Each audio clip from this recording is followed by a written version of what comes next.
Alright, so we left off yesterday. We just got into the farm, and we're supposed to go find a shard of the Traveler. Devram, keep your head down. So No, I don't. we're gonna go to the EDZ and see what this is all about. Look, I has a spaceship.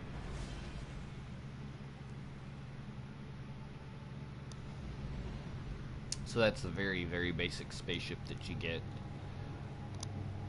It's kind of neat,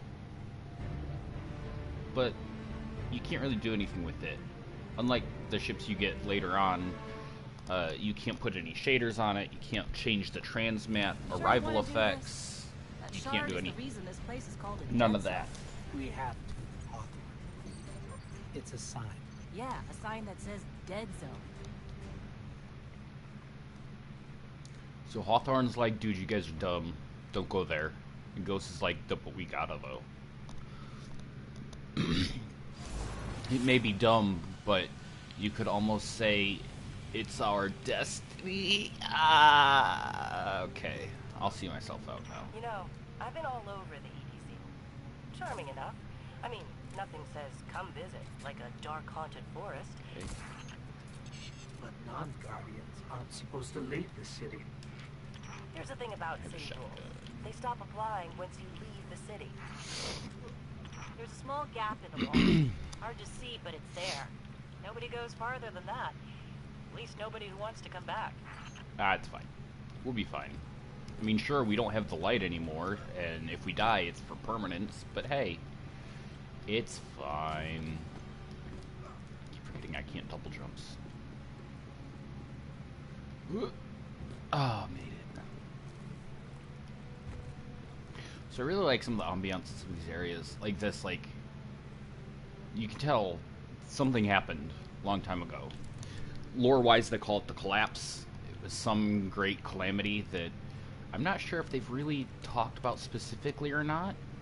But basically everything went to shit.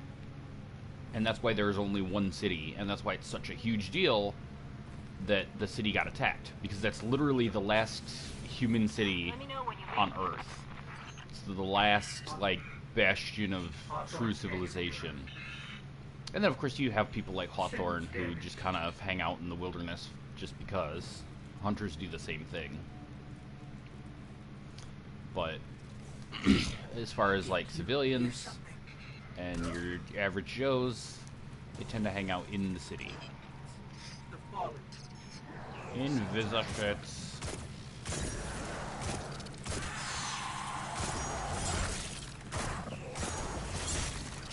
Excuse you.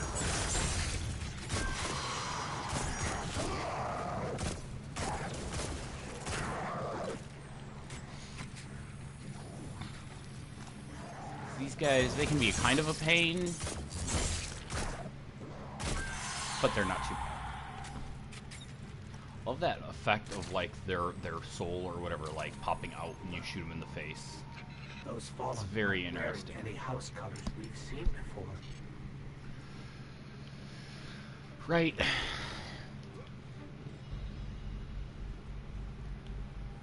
So the Fallen are basically space pirate scavengers, essentially.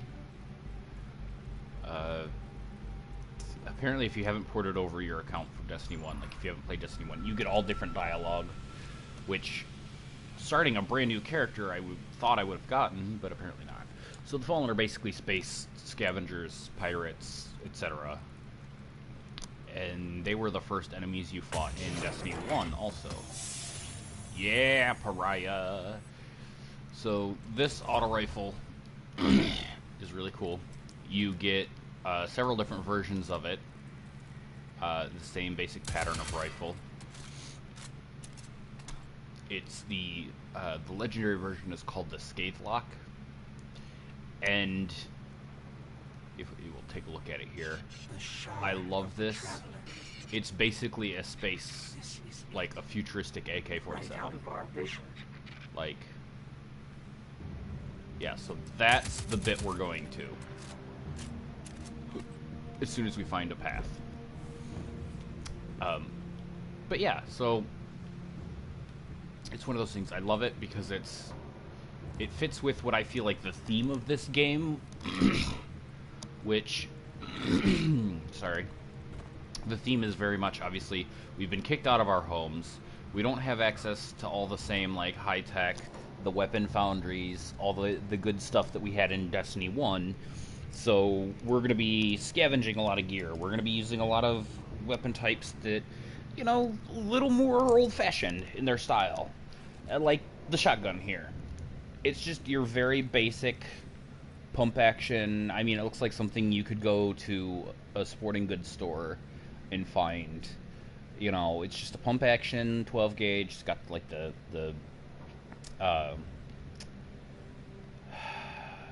my words are failing me, my brain. The heat shield on over the barrel for, you know, you know, it's got the very standard iron sights. It's very basic. Whereas most of the other shotguns have like fancy holographic projection sights, and like they're very smooth and streamlined. Or, you know, even the Hake shotguns, which Hake is my favorite manufacturer. We'll talk about them a little later on. Hake weapons are clearly inspired by more modern designs, but they tend to be inspired by more contemporary, like, modern designs, like stuff like the AK-40, or not the AK-47, like the Scar H, or like their one shotgun looks a lot like a SPAS 12 inspired design, you know, so stuff that's more kind of technologically advanced compared to like this AK that's been around for ages. Even in our world, it's kind of the old standby, you know, old, reliable, been around for ages because there's not really a lot to improve, you know. Hake tends to, or Haka, can't remember how it's technically supposed to be pronounced, but as a foundry, they have very, like, advanced designs as far as, like I said, like, they have very contemporary, you know. So we got some new armor here, so we're gonna equip and boost our power level. So like I was saying, power level is your average of your attack and defense values across everything you have equipped. So the higher it is, the more damage you do to enemies, and the more damage you can take before you're having to look for cover. But yeah, I love this AK pattern rifle. Listen to it clank around. Like, it's just got this very, like, yup, this thing was made ages ago. It's been clanking around. It's been in, you know, in service. It's been through the mud and the blood and the shit, but it's still going. Like, it still does exactly what it needs to do. Just like you would expect from an AK pattern rifle. It's been buried in dirt. It's been covered in mud and grease and crap and whatever. It still does what you need it to do. You can still load in a mag, chamber around. She'll do what you need her to. And I love it. Like I said, it's very fitting, I think, with this game's theme of... Ooh, we got a grenade launcher. So this is a very standard, again, this is a very standard kind of... It's a single shot, breech load, kind of cobbled together looking. Like, the description of all these is literally, Hawthorne forged this weapon out of scraps and salvage during her years alone in the wilds. And I believe, yep, same for that, same for that. The only weapon I have that's kind of modernized is this Smig, and that's because I picked it up off a Dead Guardian. So yeah, it's all very clanky, very, like, cobbled together. It's stuff that, it's not meant to be pretty or fancy. It's meant to hold together with minimal maintenance and get the job done. See, I just got another pair of gloves. In a moment here, I'll check and see if those are any better than the ones I got equipped. So that's one of the nice things they improved very well over Destiny 1, is the amount of kind of grinding you would have to do to get, you know, higher gear Destiny 1, your progression was often very slow in terms of getting better gear. You would get things here and there, and every once in a while. But here, in Destiny 2, I mean, I can't trip over... See, here's a good example. Load a grenade. I only have the one. Bam, look at that. And he dead. And hello, guys. Okay, so I got a new sidearm. So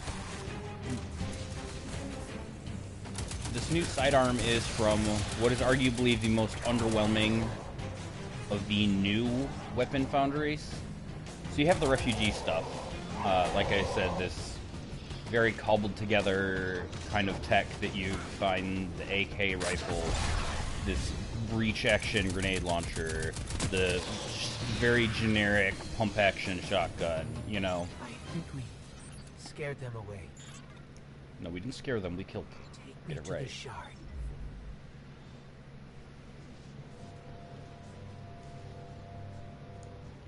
Except I didn't actually go there yet, but okay. Sure, game. So that's my only complaint, is occasionally there's these slight plot contrivances that it's like, you need to go over here to do a thing. And then even if you're not over there to do the thing, because the timing says you're supposed to be over here at this point to do the thing, to trigger this cutscene, it'll trigger the cutscene and you'll suddenly be 15 feet away from where you actually were when the cutscene triggered. Do you feel it? Hold on to your helmet. No. What if I want my helmet to get blown off?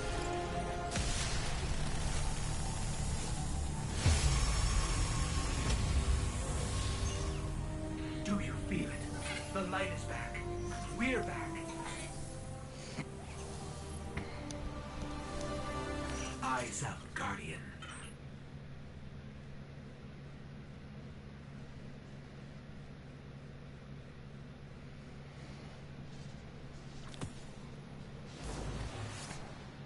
So I just unlocked the Sentinel subclass,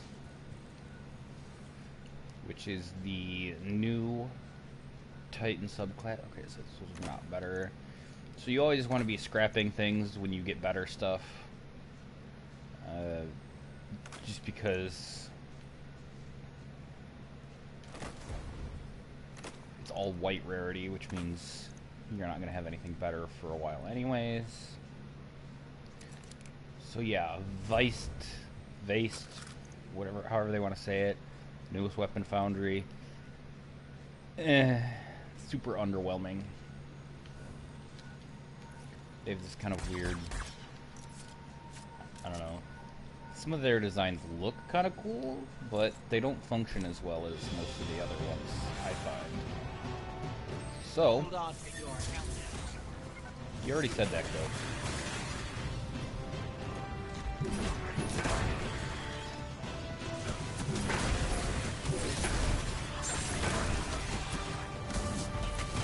So yeah, this is very Captain America inspired. America! And I love it. It's a lot of fun.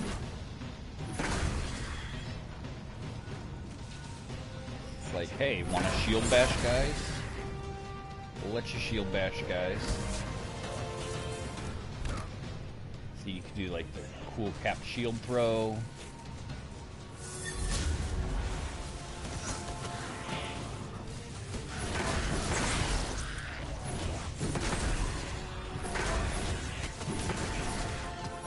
You can block, which can be useful for stopping damage, obviously.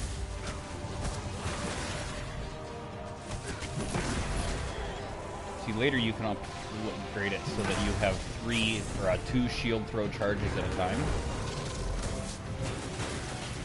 So when you throw your shield, you'll actually have another full, yeah, regular grenade now.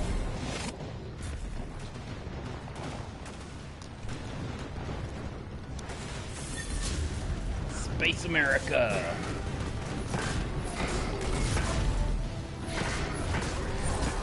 wrecked.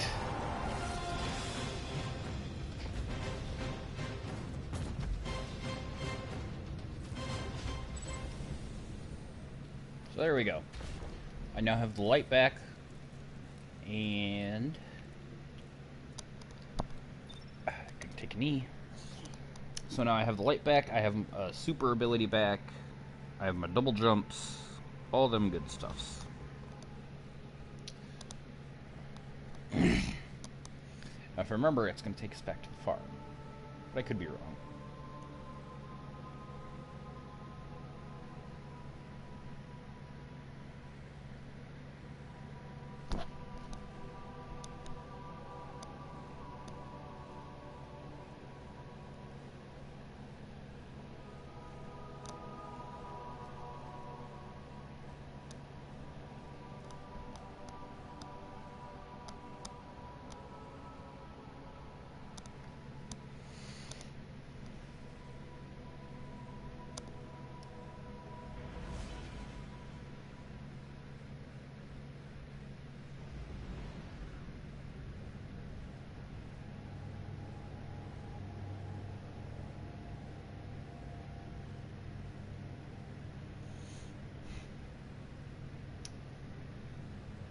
So, let's see. The other new classes are the Arc Strider for the Hunter, which is the one you get like a lightning staff, or as a lot of people call it, the Pole Dancer subclass. You get a cool lightning staff, and you go all like Shaolin monks on everybody. And then, hey, we're back. And then you've got the Dawn Blade, which is basically you get a flaming sword, and you fling your sword blasts at people. I don't know, there's other stuff too, I think. You and I walk together as the tower. This is Lord Shax, he's the Crucible guy. Now, here you stand. Your light burns a path before us. And on that path, I see many battles ahead of you. Battles only you can win. Sure. The Crucible of Lord Shax will prepare you. In my arena, should a Titan stand in your way, crush him. If a hunter confronts you, break her blade. If a warlock speaks, feed him his words. There is only one path to victory, Guardian. See you on the battlefield. So we're not gonna do that. Come see me when you bring your light home, Titan. Unless maybe... Oh, he has a hand cannon holstered. I can't quite see what kind it is. That's the PvP stuff, player versus player. I don't do it much unless I absolutely have to. But whatever. Look at you. You got your light back. I don't know how you did it, but Whoa, calm down, Burb. I'm glad. Because we're Burb. gonna need it. Burb, There calm are a lot down. more survivors out there, and they Sir. need our help. We gotta get the word out that the farm good. is a safe haven. I sent a friend into the EDZ a few hours ago to set up a comm network. His name's Devram K. Good guy. Great shot. Don't tell him I said that. If you give him a hand, I take it as a personal favor. Sure. You might want to cut back on your Burb's meds or something. So this is really good. I'm not going to buy it right now, 'cause, even though I kind of want to. This hand cannon's really good because you it's just really good. The legendary version is called the Old Fashioned because obviously, again, with all the Hawthorne forged or Devrim, like I'm just gonna call them the refugee weapons because it's all Hawthorne and Devrim stuff, and it's clearly meant to be used by the refugees. So all the refugee weapons have this very classic style of, this is clearly like a revolver from like the Old West or whatever, like, style. You know what? Yeah. I've got Go Glimmer. with that one. So, the big advantage to this over, say, the Pariah. Pariah's full auto, it's got rate of fire, but the Headstrong has oomph. Each single shot does a lot more damage. So we're gonna open this. See, you can pull up the milestones here. The milestones here on the left side of the screen, you'll want to pay attention to these if you play. It gives you things to do. Things like, you can see the Red War, that's the main storyline. The Crucible stuff. When you get into the end game, there will be things like flashpoints, which is you'll have to do a certain number of public events in whatever the weekly area. This week it's Nessus, which we'll see eventually. Although by the time we get to that, it probably won't be the weekly flashpoint anymore. But yeah, so we'll have the you'll have stuff like that. You'll have the Call to Arms, which is a Crucible milestone. You earn like percentage points for competing in Crucible matches. And then once you get to 100, Shaxx will give you a Luminous Engram. Now the reason you want to keep completing these is every weekly reset, the Luminous Engram will continually scale. Now that you've got your powers back. The EDZ is rough. It will continually scale based on your current level. Whereas most of the vendors cap out the first time at 265, and then they're not usually, like, they will slowly go up, but they will never really be higher. Like the stuff you get from Reputation and whatnot will never actually be higher than 265, or never be higher than your current equipped level. So, like, for example, my Hunter is 291, almost 292. Everything from Legendary Engram drops, Reputation vendors, all of that is dropping at 283. So I can still get decent gear from it if it's something I like, but it's not going to be the same power level as what I've had. Or it's not going to be the same power level as, you know. So this is an example of the new high-value targets that show up in these areas. You kill them, and they drop a box of goodies.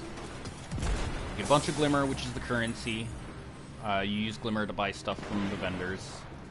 And the EDZ token, which is a rep token, you can turn in to this fella up here. So, if you notice, like I was saying, that's why I love the Headstrong and the Old-Fashioned and everything, is very strong single shots, very accurate. You shoot someone in the head, it takes 1, maybe 2 shots for most enemies, depending on your power level. Oh, he's got the fancy Eververse armor. How fancy. Honestly, though, Yes. I like what this guy gives you. Here I have no tea to serve. These are dire times indeed. Devram K, the 8th, at your service. City Militia. Wasn't city. Now I serve at the pleasure of my dear friend Soraya Hawthorne. First on the docket, contact other refugees and tell them of the farm. That means building a comm network from the ground up. And even though I happen to be a damn good shot, the Fallen have given me a devil of a time. I dare say you can handle a few rounds with the enemy. I've seen what Guardians can do. Right. I think it's time to let the guns do the talking now. Don't you? Yes, guns should always do talking. So he's got some things for sale. He's got the Lost and Found, which is a pulse rifle. Again, Refugee Foundry. It's got the very AK style, very kind of slammed together, like we made do with what we had. Pulse rifles fire burst shots, kind of like that pistol I had in the first mission, the intro, that went pew pew pew pew pew pew. Yeah, that. Let's see, where are we actually going here? I think. Yep. This. So you'll see these little orange crests are adventures. Adventures are a thing you can do. They're kind of like side missions. So this is part of the main story to get you kind of acquainted with the idea. They'll have you do stuff like, go look at this thing. This is a House of Judgment sigil. We used to work with a fallen who flew this banner. Mm-hmm. Curious. Well, the Fallen seem to Yep, have put good old themselves barracks. a bit of a threat.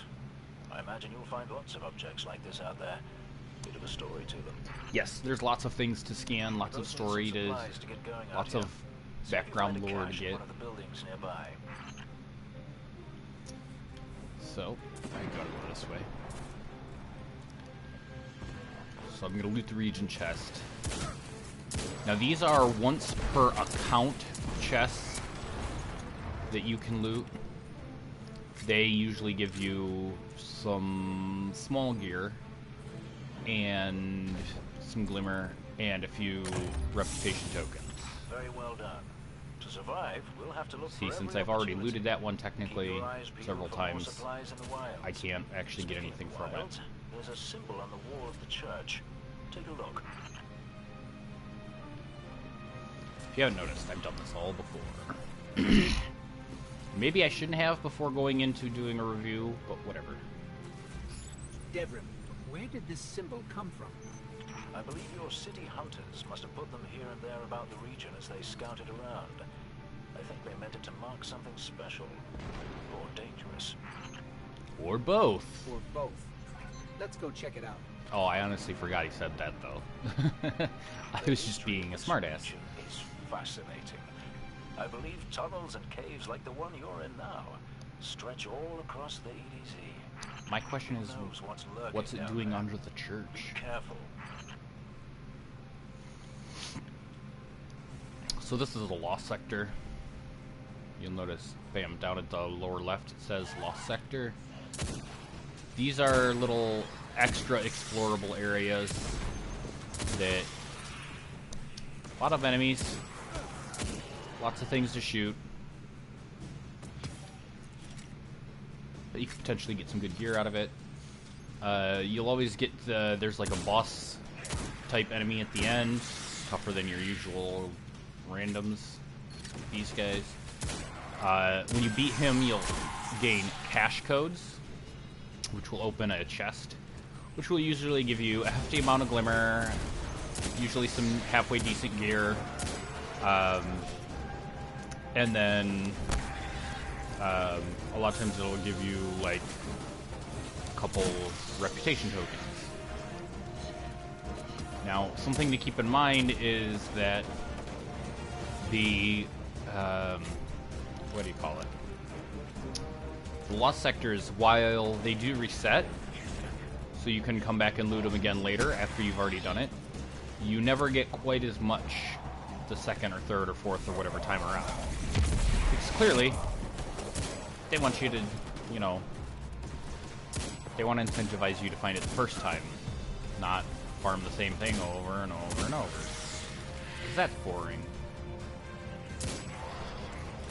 Even though it's kind of what you have to do for, you know, once you hit level 20, before you hit power 265, the best way to get gear is to run, or even after you hit level 265, the best way to get more gear is to run a bunch of public events on the heroic modifier.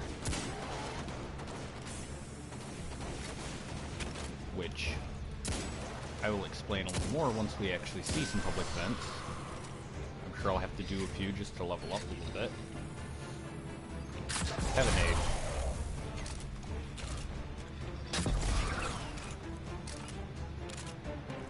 So you see that he's putting his hand over his face.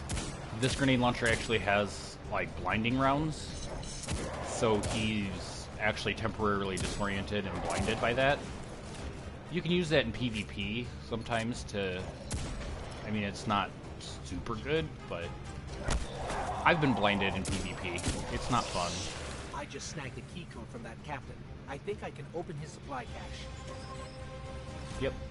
So then you find this thing. Good work down Bam. there, you two. See that? I got a couple Keep an eye green out for other weapons, hidey holes and treasures which like are this one. the next highest rarity. That's for another day. And I got some In the EDZ meantime, tokens to what turn say we into get what's down his to nuts. business? Come on back up to the church tower. I'm putting a kettle on now. Are you?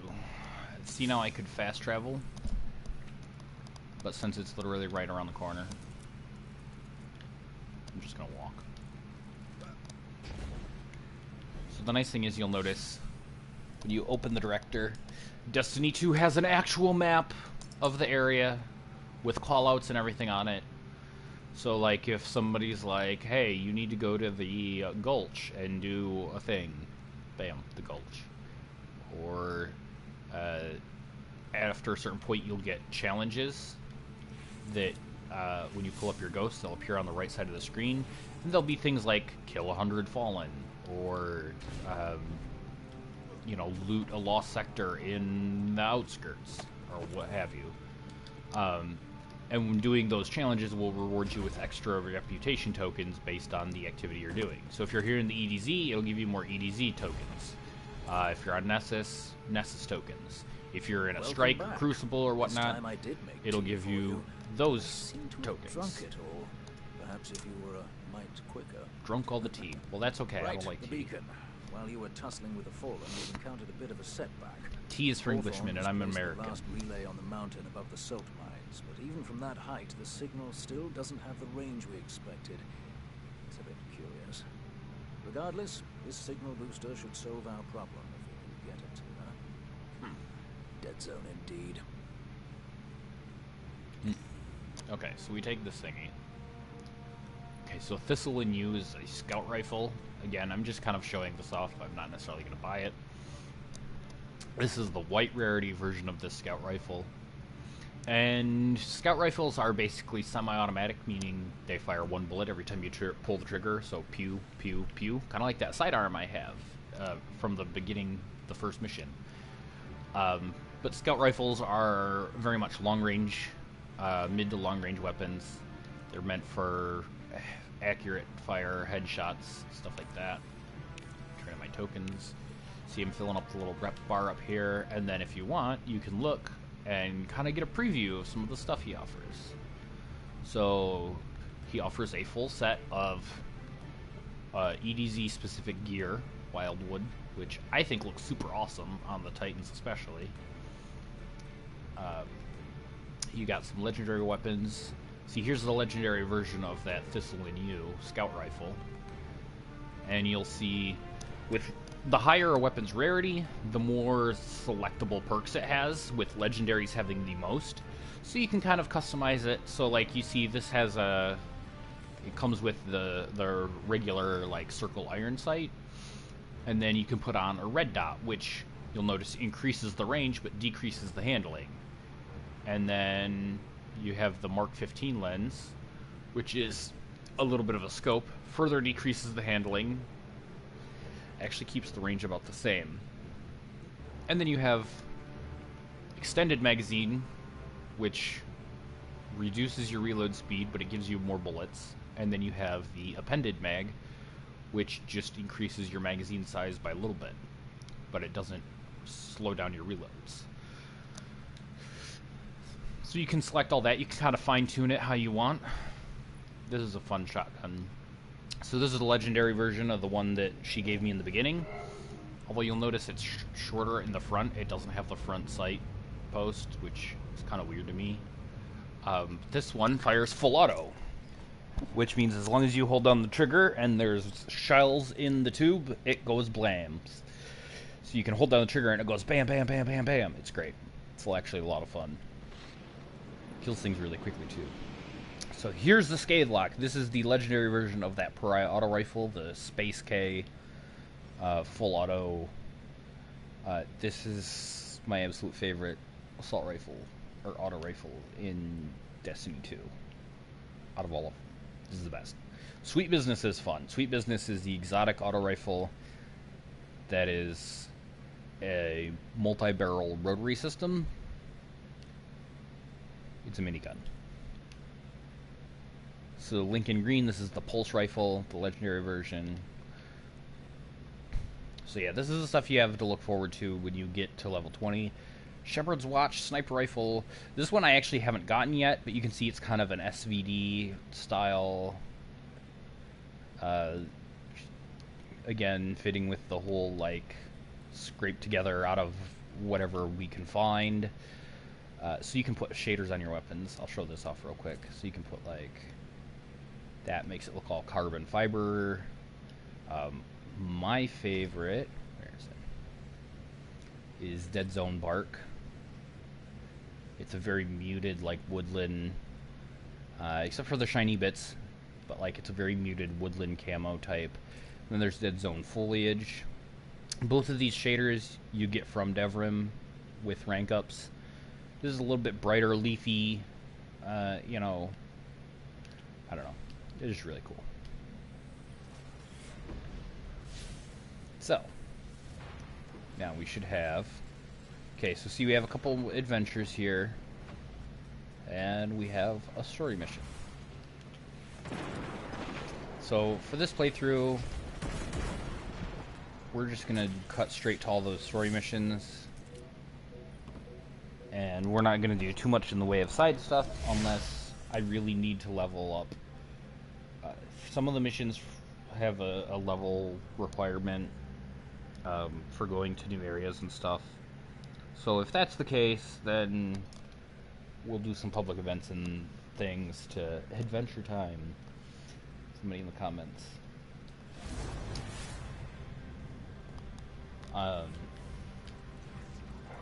But yeah, so we're gonna stick mostly to the story stuff unless I get to one of the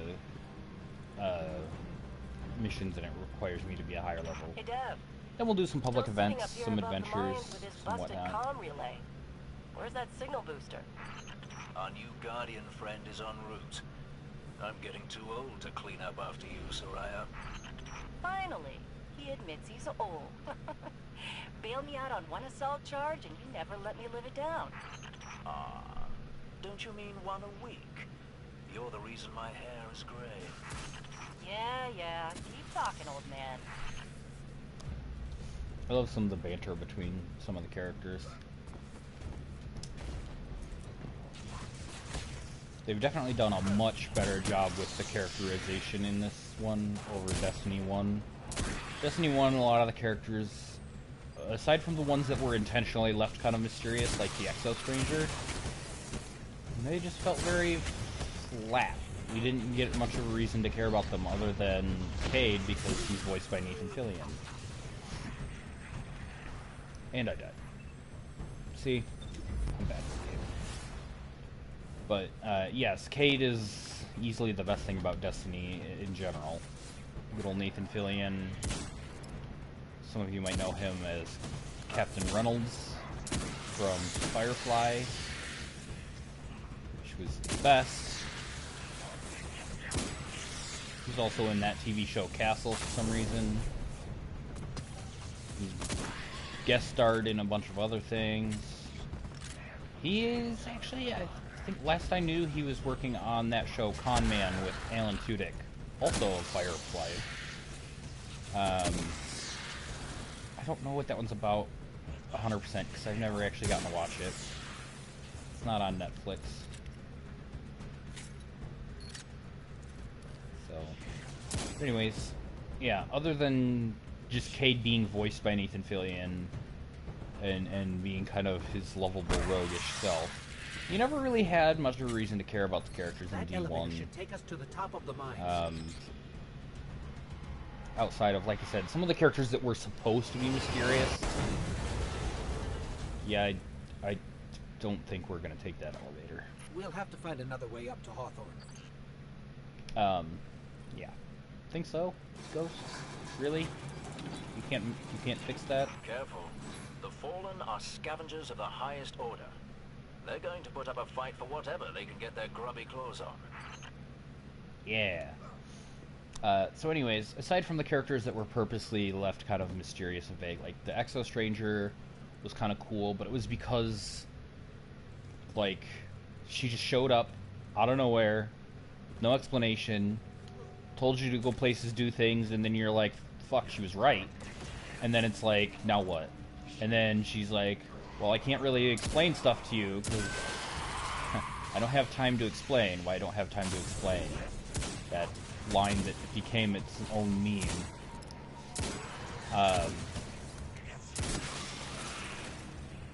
But you know, it was like she was really interesting. I wish we would have gotten more out of her, but apparently Bungo doesn't feel like we deserve to know more about her. I did really like Marasov, the Awoken Queen from Destiny 1. She was a cool... Okay, thanks, guy. She was a really cool, kind of mysterious... you go to her for help, actually, as part of the Vanilla 1 story.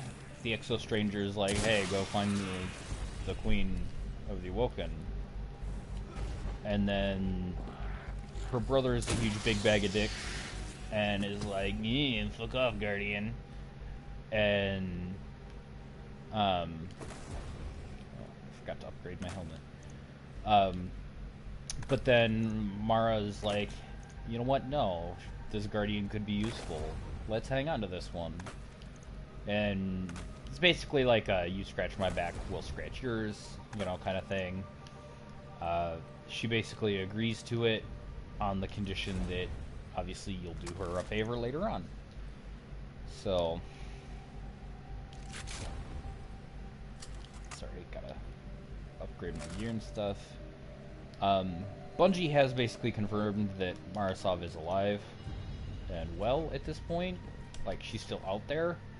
The question is doing what? Hopefully we'll get to find out in one of the expansions or some kind of upcoming story content. But who knows?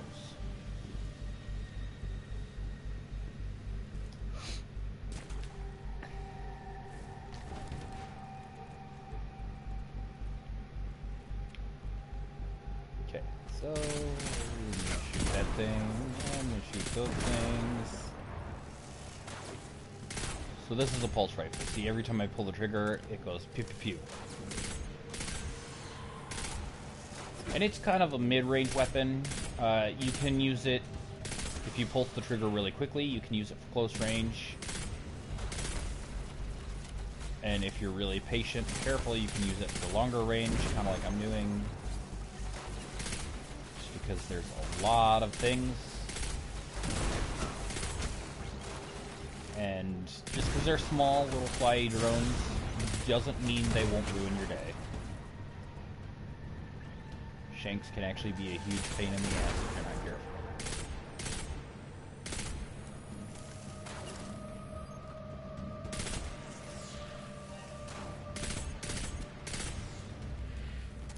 See? Kind of like that.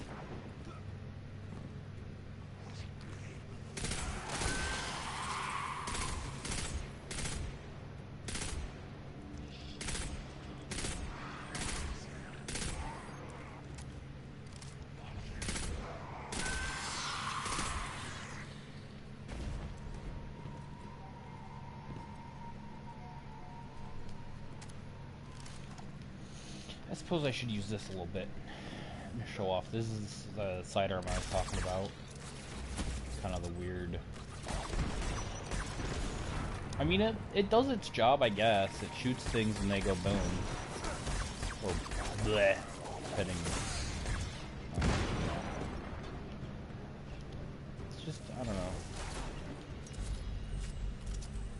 Just overall, there seem to be much better options for performance-wise.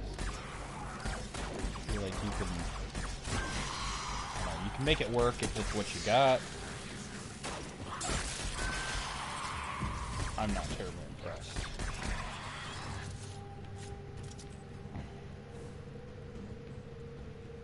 Am I going the wrong way?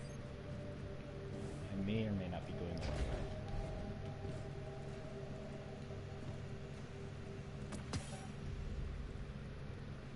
Well, I found Smig. I think it's better. Yep. Cool. Suros Smigs are okay. Again, Suros does a lot of things well. Submachine guns, Eh. Be pleased to know that I can see the fallen fleeing the mine. Seems you've really kicked the hornet's nest, haven't you? They really like their trip mine grenades. You know what I like? Setting them off.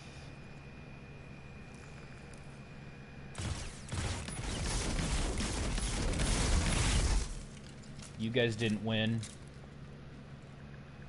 I saw through your little traps.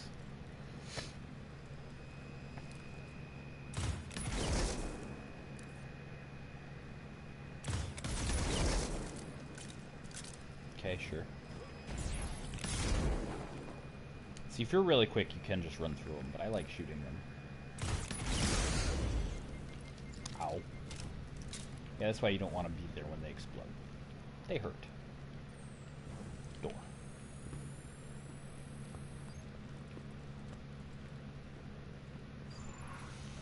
Ah, yes. This bit. This bit's fine, I guess. You're good. Almost as good as Lewis. Oh, oh, oh, oh.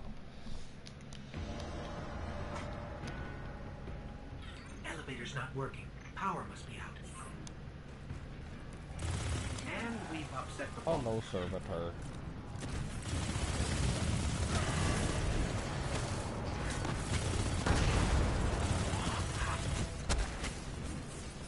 So yeah, submachine guns, great for close quarters. And large groups. And large groups in close quarters.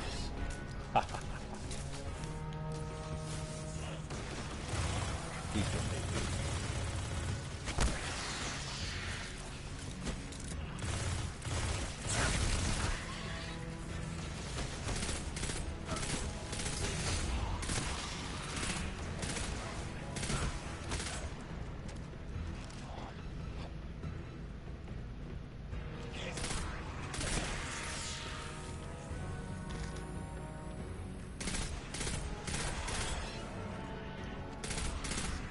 Excuse me.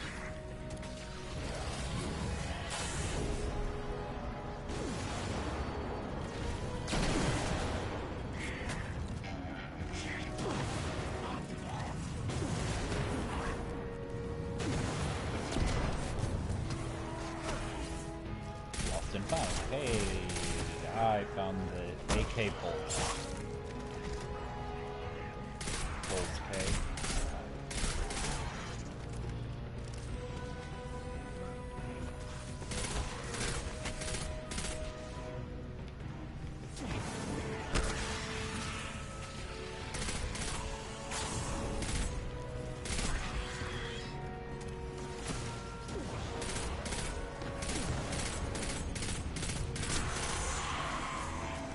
Nailed it. Alright, you.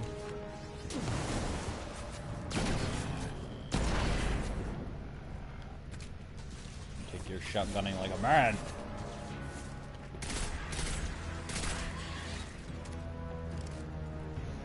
So yeah, it's like I was saying before, it's a very fun shoot, kill, loot kind of feedback system. Bungie's really good at that. If nothing else, you want a game where it feels fun to shoot things? This is that game. Look at the way they explode when you shoot them. It's great. See, you feel like you're actually doing something, and like the way they jitter a little bit, or other enemies will stagger when you shoot them, it really gives the impression that your bullets are actually doing something rather than just kind of sponging up, you know. So.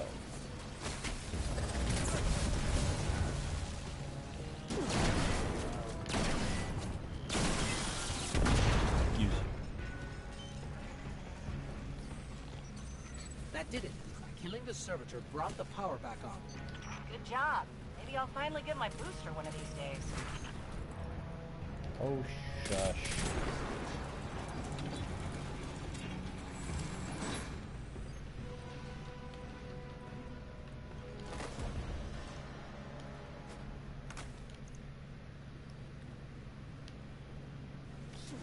7, but I like that one better.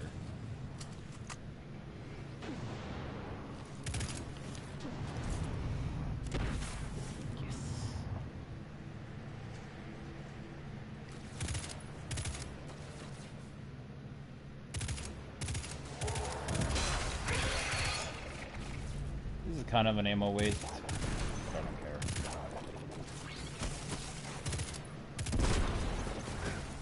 We're close to the end of the mission anyways. These are the last guys to shoot.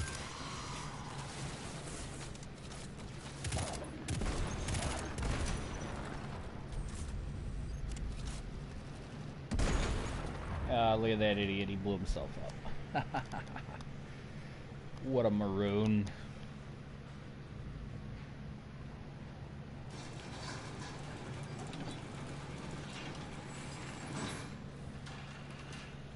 Hawthorne, we're out of the mine and heading your way. Then hurry up with that booster. Let's finish hooking up the comm network. No, I'm gonna take my sweet ass time. Thanks for the help. You're not so bad for a fancy pants guardian. Actually, Now that's the nicest thing I've ever heard Soraya say. You're in rarefied air, my friend. Yeah, but my pants aren't that fancy right now. Like, I just changed out of the busted up, burnt, like, crispy. I'm wearing, like, very basic pants. Your pants are probably fancier than mine, Hawthorne. Crying out loud.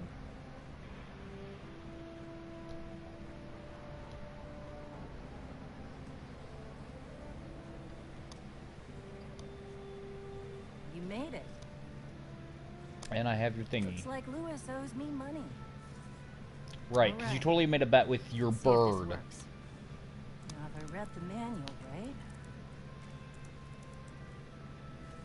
there's an incoming Nope. beacon. You didn't read it right. Oh no. Guardians, We're all fucked. the city's lost. If there is Zavala. any light left in the system, we You're rally alive. on Titan. Be brave. Guardians. Zavala's alive. If we leave now, we... You are not going to Titan. We've got refugees coming in. The Red Legion on one side, the Fallen on the other. But we have our powers back.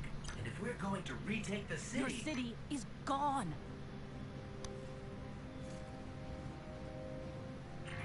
Hawthorne, we will be back. And we won't be alone. You'll know where to find me.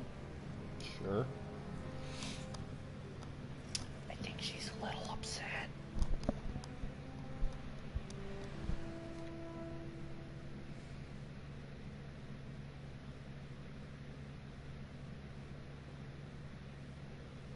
The bird used to be a person. You never know. In Destiny, stranger things have happened, I think. Oh, we're back to these guys. It would save us both a lot of time if you would just kill. For one who calls himself Speaker, you have remarkably little to say. We've learned that one of your guardians has reconnected to the light. You say you have no power of the Traveler, yet... Miss, help me understand, Speaker. The light lives in all places, in all things. You can block it, even try to trap it, but the light will find its way. And the Traveler will protect itself. The Traveler. For years I have studied it. The worlds it has touched. Its power over life and death. We are not so different, your Traveler and I. You are nothing like the Traveler. Nothing. You think you have power, control. I know your kind. You started small. You will end small. If the Traveler truly has chosen humanity of its own free will, then there is no reason I should not reach inside and tear at the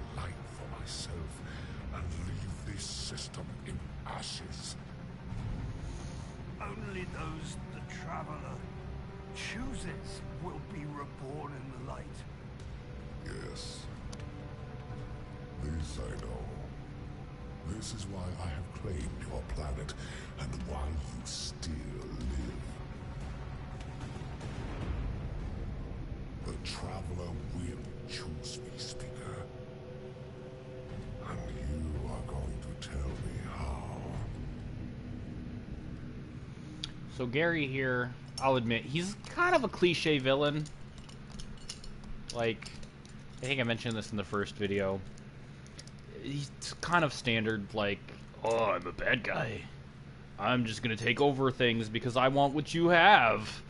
You know, like, there's nothing particularly, like, original, necessarily, about him. But you gotta admit, the voice acting for the character and the presentation was really well done. Again, not groundbreaking necessarily or new, but very well executed. So, let's see. The next mission is go to Titan.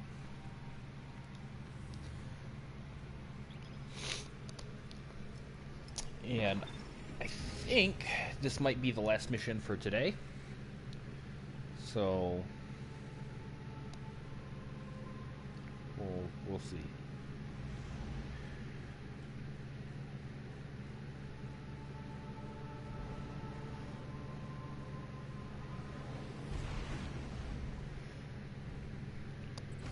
Hawthorne already believes Zavala abandoned her and the survivors. Now that we're leaving, if we stayed, yes, She'll live. we could help them survive. But if Zavala really is building a counteroffensive on Titan, we can save them all and take back the city.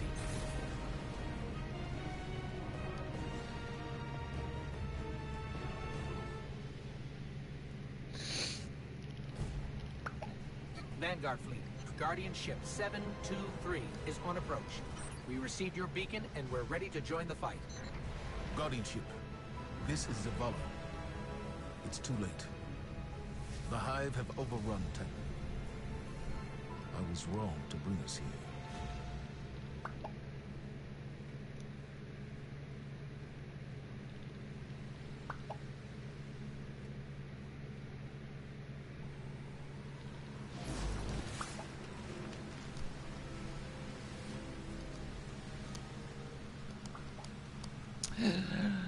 And here we are. So this is Titan.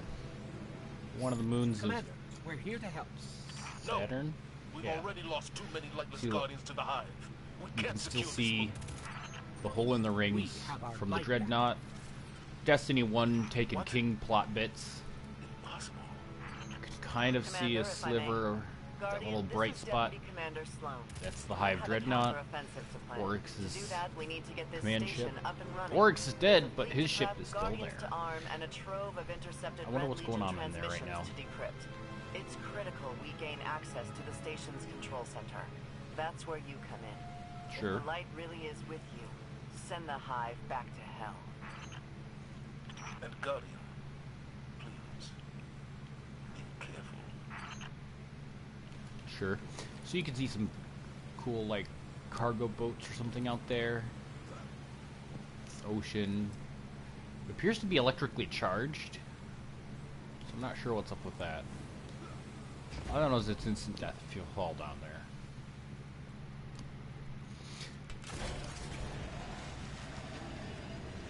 Bye.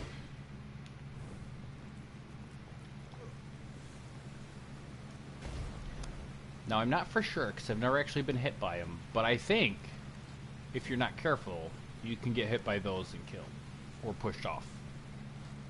But I'm not sure. Bye.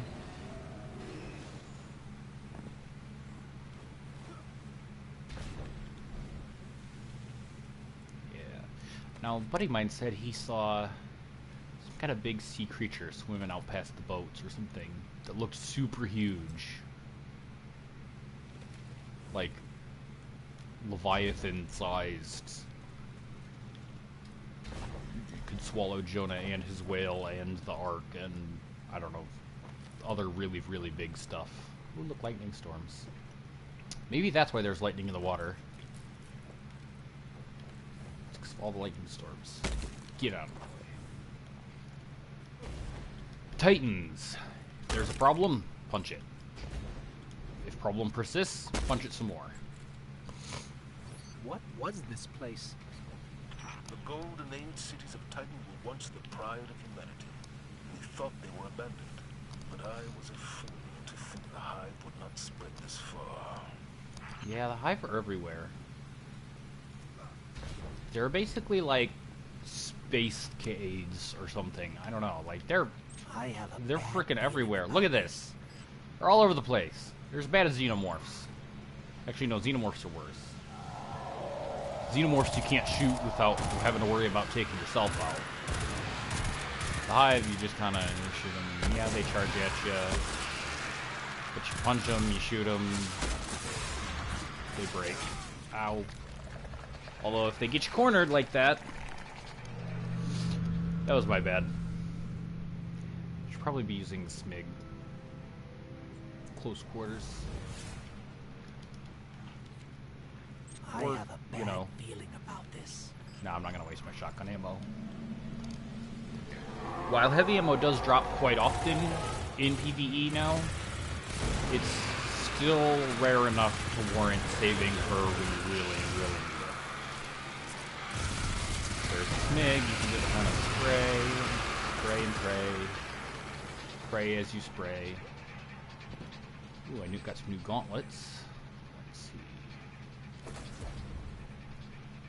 He always has bad. Yeah, Ghost is kind of a wimp. Okay, not kind of. He's a lot of a wimp. He's always got a bad feeling about this drop.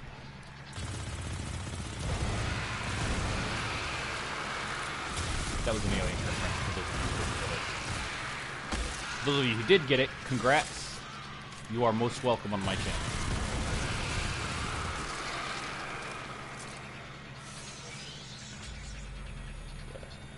Okay. We need Dinklebot back. You know what? I never got to experience Dinklebot. I was a year 3 Destiny player, or apparently as the forums refer to them, an Iron Pup. Am I remembering that correctly? I don't know. Something like that. But I came in on year 3 of Destiny 1, so I didn't get to witness Dinklebot, but I've seen video clips and stuff, and I think he was way better. Like, Nolan North, he's great at a lot of things. Obviously, him and Troy Baker are the two like most prolific voice actors in the industry. So they're doing something right. We can see the control center. But I don't know. I just I feel like at this rate, we can start planning our counteroffensive. I feel like Ghost has too much Outside the city personality. gates in no time. It's kind of a weird thing, but I feel like he has too much personality, and that kind of ruins the gravitas of some of these situations. Like him wimping out and being like, "Oh God, everything's scary." Like it kind of ruins the whole. After Mark Hamill. Well, I'm just talking specifically about voice actors. Mark Hamill's an actor.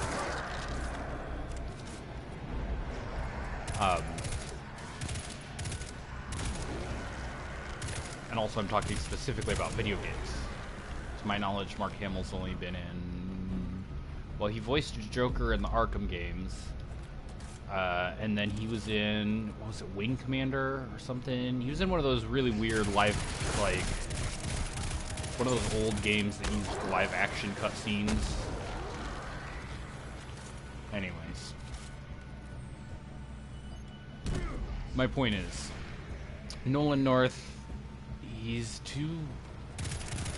like, he's either too cheery for the situations, I feel, or he's too cowardly.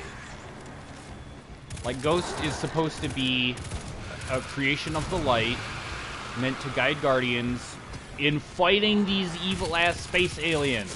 He's not supposed to be a wimp.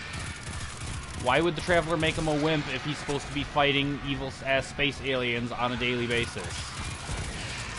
You know what I mean? Does that make sense to anybody else? I don't know. Maybe it's just me. But that's why I think for the videos I've seen of Peter Dinklage, aka Dinklebot, I think was a lot better because Peter Dinklage gave more of the performance I would expect from the Ghost as a character. And a lot of people complained that he was too emotionless and that he sounded bored. No, from the clips I've seen at least, which is a good chunk of his original, time in Destiny, he portrayed exactly how he's supposed to. He's a floating robot. He's not supposed to have a ton of emotions.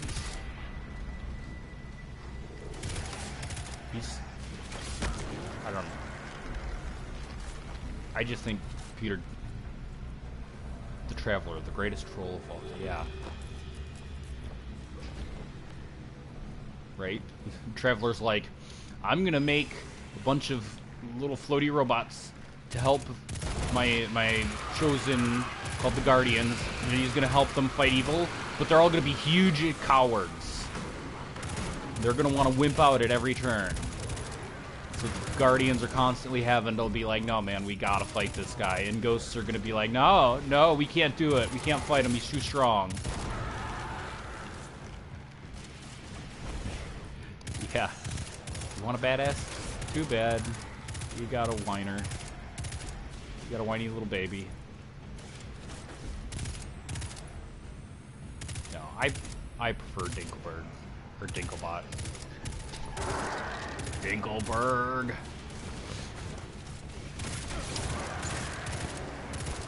I don't know. I just, like I said, I know I've been ranting for this for a couple minutes, but I feel like Peter Dinklage was a better credit to the gravity of the role. Like Nolan North, and I don't know if it's a combination of the way they write the lines for Nolan, like the direction, or the way he's voicing it.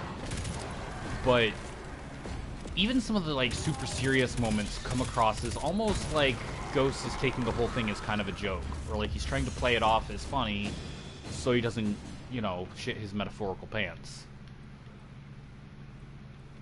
And either way, it's like, I don't need that anymore. Either way, it's like, really, guys? It's, I guess. I shudder to think what spell the Hive were casting back there. Who cares? We should talk to Eris Morn. She would know which Hive god they were communing with. Who knows? No one has seen Eris or Icon or Cade since the city fell. Yeah. So here we get a new grenade launcher. A better one.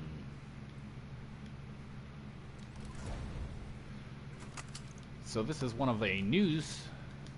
So there's the single shot grenade launcher from the what I call the refugee foundries. And then this is one of those multi-shot. See, this one has 7. But yeah, this is one of a multi-shot grenade launcher system for pew pew pew. But we're not going to use it right now because There's the control center. we need to save it. Clear the area so we can move in. No. I'm going to do it, but not because you told me to.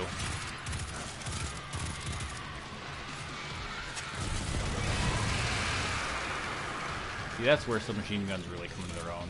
You have a bunch of Thrall coming at you, which are those little zangy guys.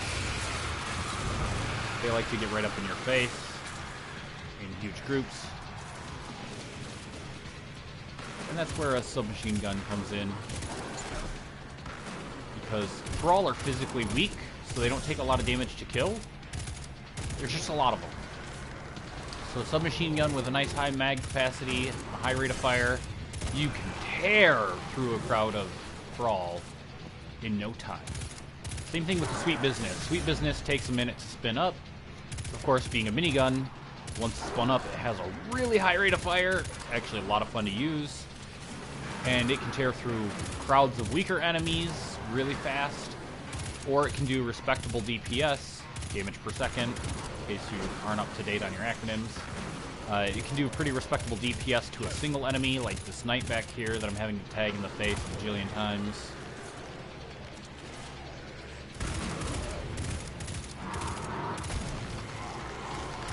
Yeah, take that.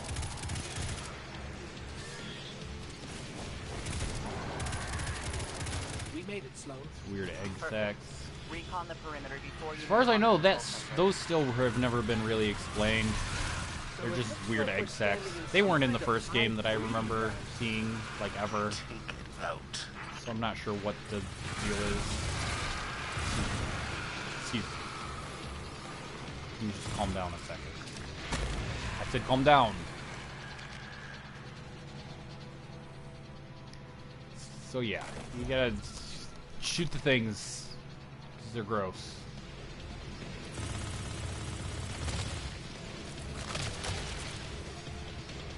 See, some of them you shoot, it'll break some of the other ones. I don't know why, but sure.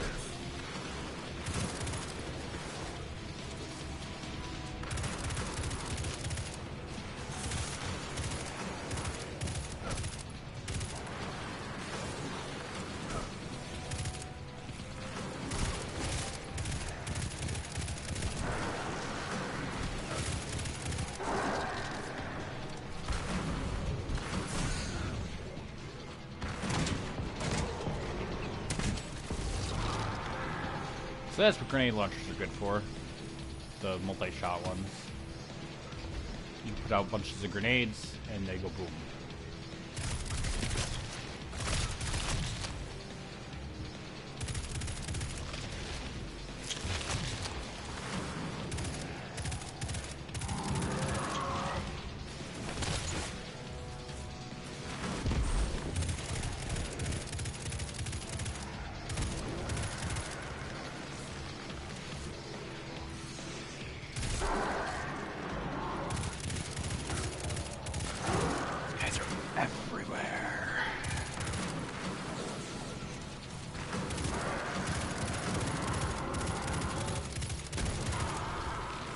This is the Hive.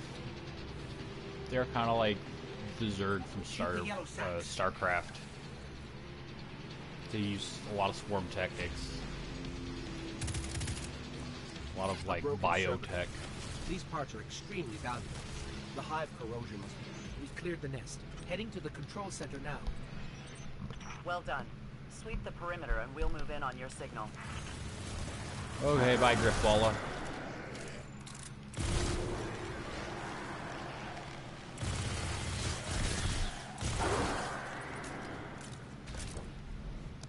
Let's see. Where are you? Yeah. Correct.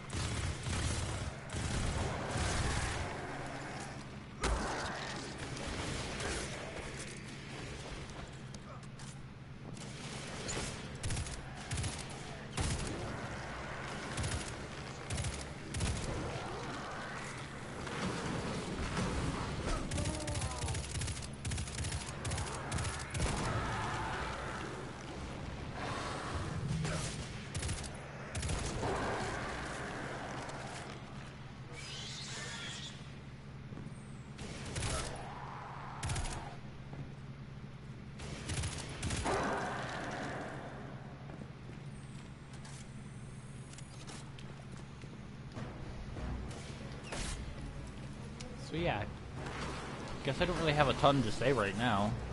I'm just shooting these guys. These guys have gotten a bit of a visual upgrade from Destiny 1 as well. The Acolytes are a little bulkier. The Knights have this cool cape flowy bit going on. And like that weird fire crossbow.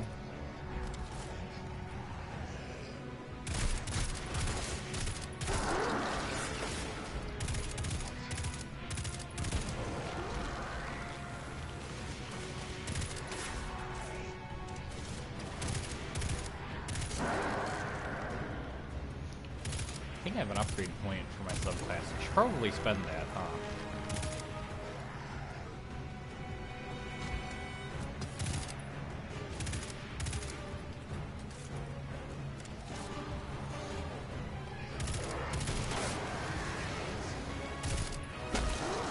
you. You stop it. You also stop. Yeah, we're like an hour 15 in. This is probably going to be the last mission we do for today.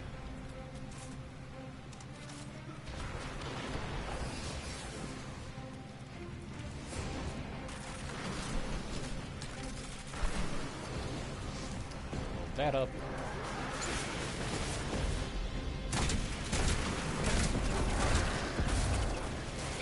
Yeah, grenade launchers, good for clearing groups too.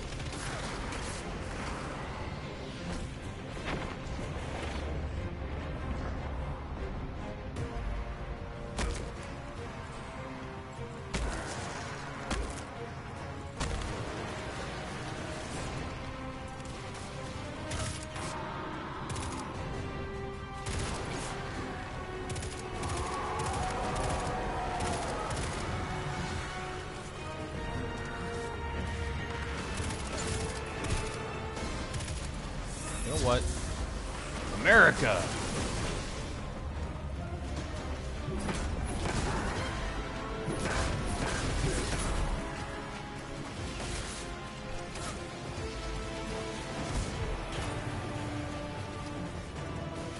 Oh well. I took out the big guy. A lot of supers. Really good for clearing out ads. Which is the term for, basically just stands for additional enemies, which are little weak guys that are just support for the big dudes. They're not necessarily the biggest and toughest, Zavala and I are inbound. but they can still be a pain in the butt if you're not careful.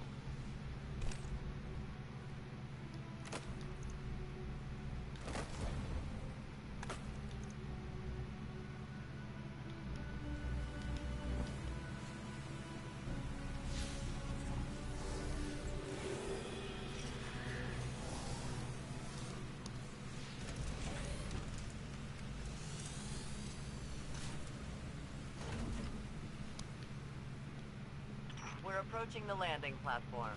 Get up here and take a bow. Sure.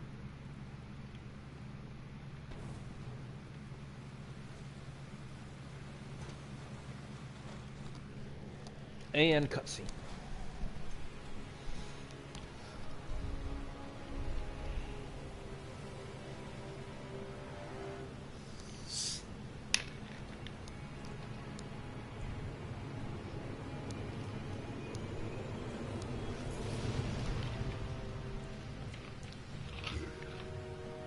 I didn't dare. Hey, Zavala. If the light can find its way back to you, Zavala ding dong. then perhaps there is hope for us all. Our numbers will continue to dwindle. We can no longer protect ourselves, much less the survivors. Without the light, are we even guardians anymore? I don't know, man. Commander,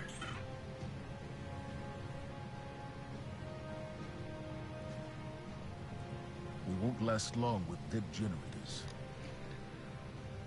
Wave energy converters power this station. But thanks to the Hive, they're in need of attention. we can take care of it. Yes. Sure. I believe you can. Oh, thanks. That means a lot, Zavala.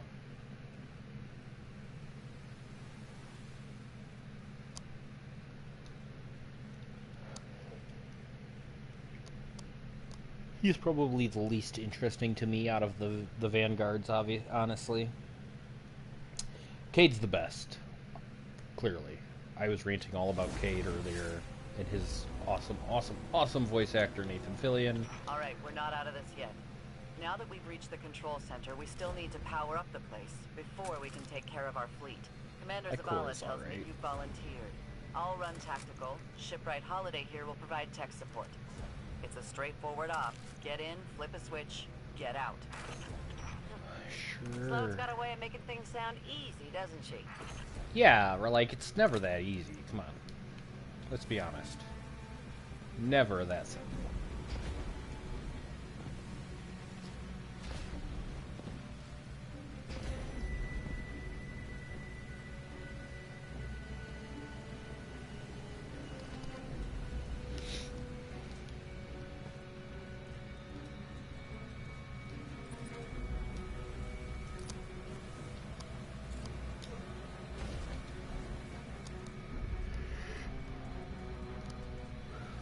So yeah, this is still technically the same mission, which is why we're not cutting yet. Oh look, Fallen, fighting the Hive. This is something that was interesting in Destiny 1 that continues in D2. The alien factions, or the different races, will fight each other if you're not present. Did we leave the Fallen here? No, those vultures have been following us since we Be like, yeah, evacuated Earth. we want the same stuff. We want the same resources and whatnot. So we're just gonna fight over it because we want it. We don't want you to have it. So that Shrieker there, they got a major. They got kind of a buff, but also kind of a nerf. Their regular attacks got upgraded. You see they do like a rapid fire stream of glass. So that's technically an upgrade. However, and I appreciate that they took this out, in Destiny 1, they had a Death Blast that would follow you forever. Literally freaking forever. Like, you could go 3 rooms over and it would still be following you, homing in, trying to smash. Sloan, Super Commander, annoying. The Hive have infected everything. Holiday, we gotta get you back in the air. So that's what We'll I need mean by they ongoing got a aerial threat nerf. assessments to keep our perimeter secure. Oh, Yum. Yeah. You know my ship took a beating during the evacuation. So Amanda I'll made bump it you to out. the front of the line for repairs once the lights are back on. I like Amanda. Great. She's kind of fun. Again, she gets a lot more, like, really cool personality development in this than she ever did in D1. Which I appreciate, 'cause she's kind of a fun little character. Very easygoing. You learn some interesting bits in Destiny 1 and in this game about how she was actually born outside the city. Her parents apparently were traveling to the city. She was born kind of on the road. And in Destiny 1, one of the exotic guns you can get, called the Chaperone, is actually based on a pattern, according to the description of the weapon, is based on a pattern of shotgun that her mother used when they were on their way to the city. So that's kind of a neat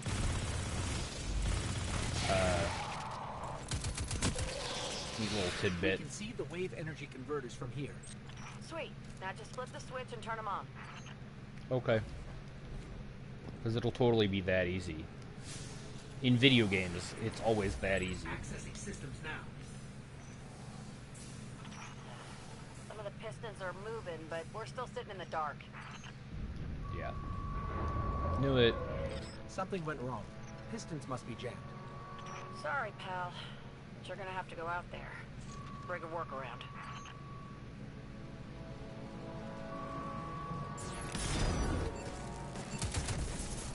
I hate those slowdown mines. So you know what? For those of you who, the uninitiated, this is what they do. They literally slow you down. You can't sprint. It's cool, you do get kind of a slow-mo sound effect thing going on.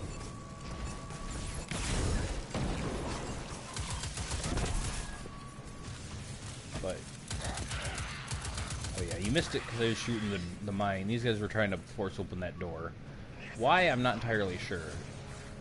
But they were.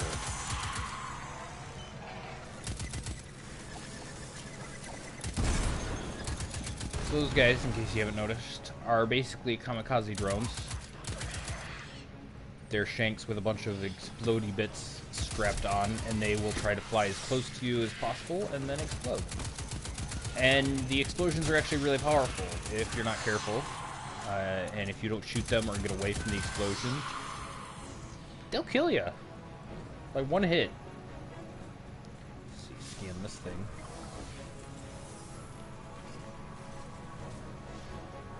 Looks like the Fallen tried to chain it closed. A for effort, guys, but I'm not sure this is how we're going to beat the Hive.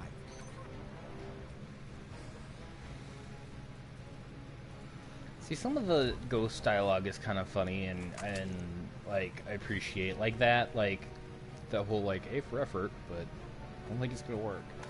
That's kind of funny, and I appreciate that. But most of the time, I still think Ghost needs to be a little more serious. Needs to be a little buttoned down.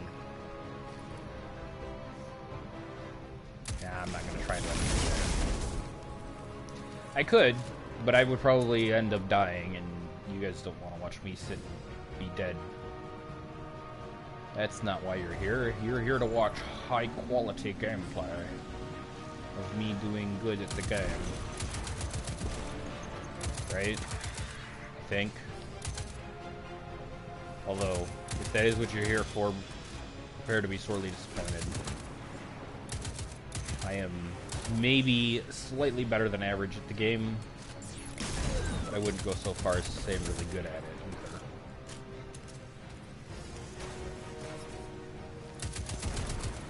either. Like, I am just good at it, just good enough at it to know that I'm not very good at it, if that makes sense.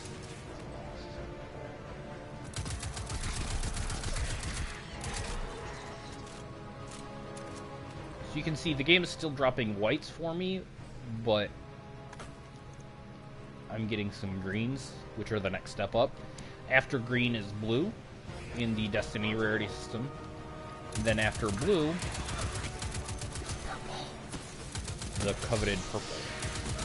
Purple is legendary. Legendary, you can upgrade. There's a mechanic called Infuse, which is where you can put... you basically shove one weapon into another weapon, or armor piece into another armor piece, to increase its power value, which makes it more useful for you in the long run. As you see, you'll notice I'm not saving any of the weapons and things that I have, because they're white. Or green, or blue, or whatever. And so as soon as I get something that's a higher power value, I switch. The reason for that is because whites and blues and greens, you can't upgrade their power value. And a lot of the higher activities like the raid, nightfall strikes, stuff like that. Hear that? It sounds a lot like Omnigul. Omnigul was a strike boss from the first game that showed up several times. We killed her several times, and she just kept coming back.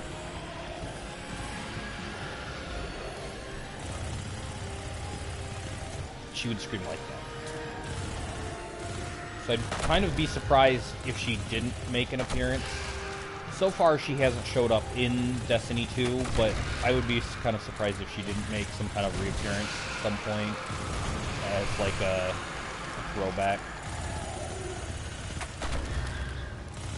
That sounds very much like her classic scream. Anyways, as I was saying, you want to keep getting your power level up, so that the higher your power level, the more damage you can do, and the more damage you can take. So you want to keep going up, basically. The current cap is, if I remember correctly, 350. But like I said, the problem with whites and greens and blues is they're set at whatever power level they're at. With legendaries and exotics, purples and gold yellow, with those, you can infuse things. So if you get a legendary you like the Scavelock, you can infuse other auto rifles into it that are higher power level,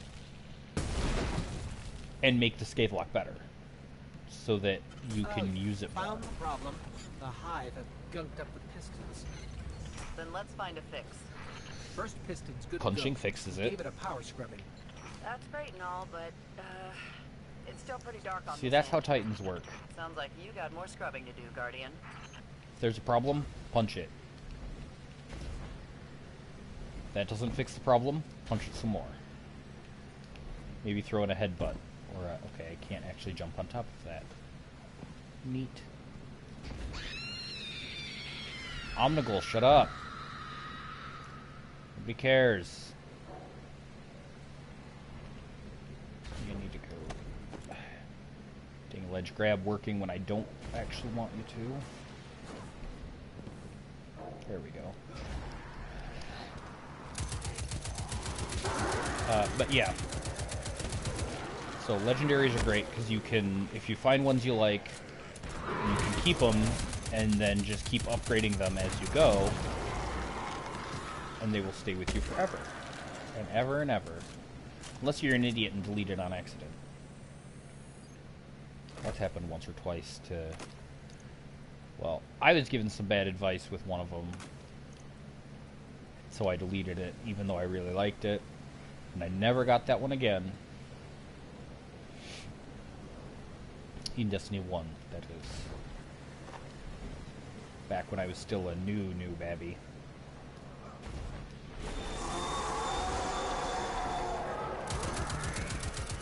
That being said,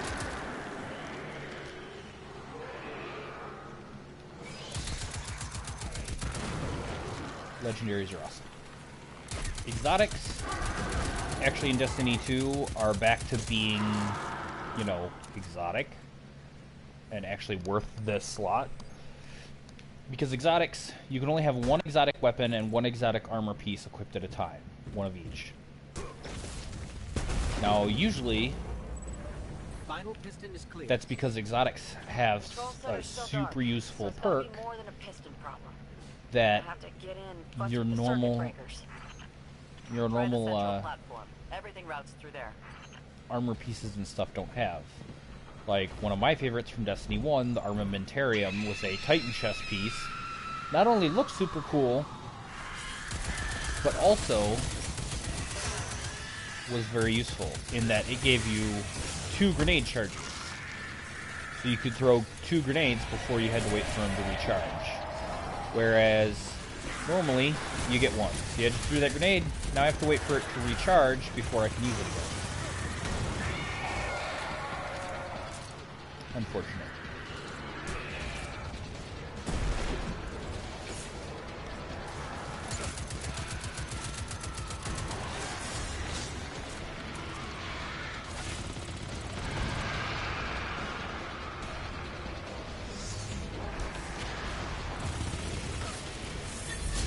You know what? America. Circuit breaker is going to be around there somewhere. Find And it I just flip wasted the switch, super. just like I said.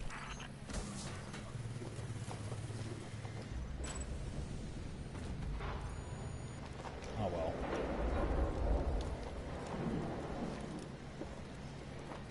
Yeah! Power's back! We have the power! Great work, everyone. But we still have to deal with these intercepted enemy transmissions.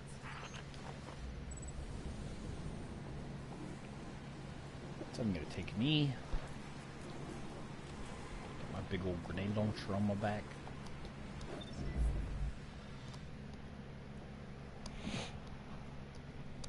So let's go learn about the stuff.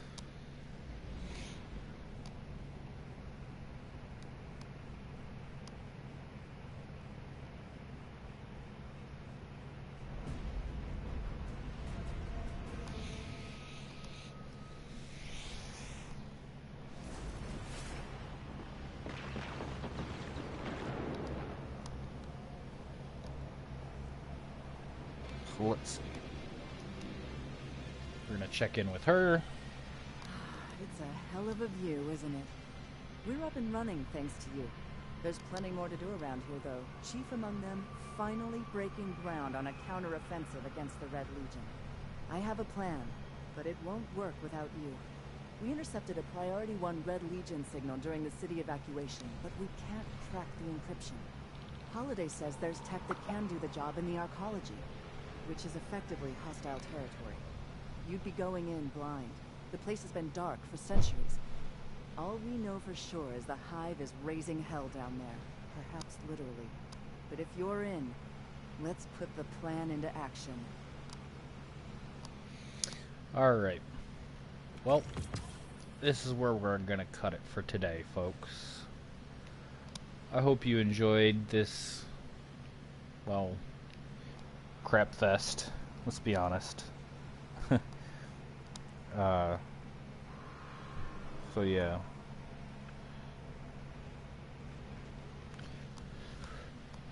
Anyhow, so yeah, so now we can run around on Titan and do stuff. There's all kinds of activities and public events and lost sectors, region chests, so on and so forth. But that'll be all for, well, I probably won't do too much of it on video, because, let's face it, that's just time padding, and I mean, yeah, it gets you loot in the game and stuff, but this video is mostly just to show off the story stuff. So, you know, probably won't do much. But anyhow, I will be back with more videos later on. Yeah, well, those ships are... Bye, everybody.